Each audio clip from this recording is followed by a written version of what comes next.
Le leader du parti au pouvoir en Corée du Sud a demandé au président du pays, Yoon Suk-yeol, de démissionner, avertissant qu'il existe un grand risque que le président tente de déclarer à nouveau l'état de guerre. Le 3 décembre, Yoon a déclaré l'état de guerre, mais a été contraint de retirer la décision après que des législateurs ont confronté l'armée au Parlement et ont voté pour annuler la décision, tandis que des milliers de personnes ont protesté devant le Parlement.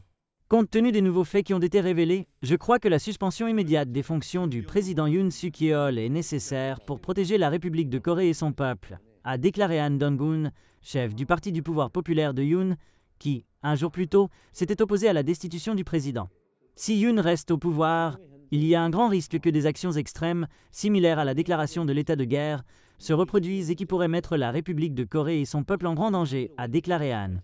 Il a ajouté qu'il existe des preuves crédibles suggérant que Yoon avait ordonné l'arrestation de politiques clés. Yoon n'accepte pas que cette déclaration illégale de l'état de guerre soit erronée et il a échoué à agir contre les responsables militaires qui ont intervenu illégalement, a ajouté Han.